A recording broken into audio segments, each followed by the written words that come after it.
So I'm all in picking Miami to beat Indiana in the national championship. I know Indiana's favored by 7.5. Indiana looks like a juggernaut this year, 15-0. And that's one thing guys have talked about there is the kind of the juggernaut theory. Sometimes you run into a juggernaut, whether it's 2019 LSU, whether it's 2020 Alabama in the national championship game where one team just looks too unbeatable.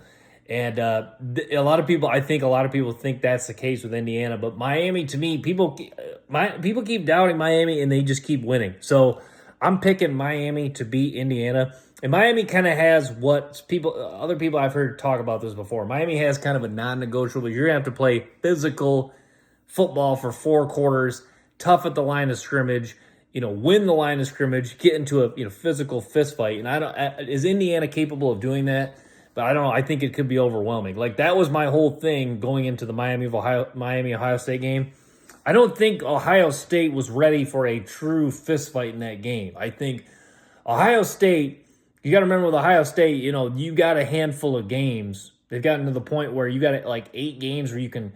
I wouldn't just say I don't want to rip on the Rutgers and Maryland when they play, but there's like 8, 9 games that they can just kind of show up and they're just the better team. You don't necessarily have to get into a physical chess match, hard hitting, grind it out type of game.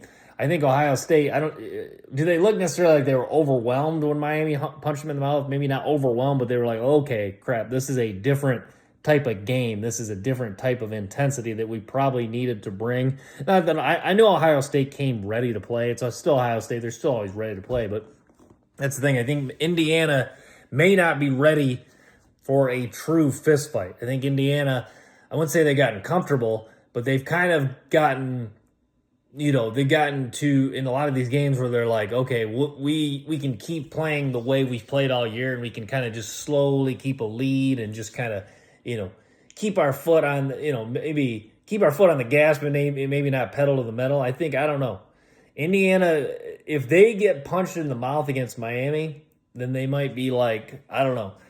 I don't know. I guess I'm not trying. I guess I'm not explaining this.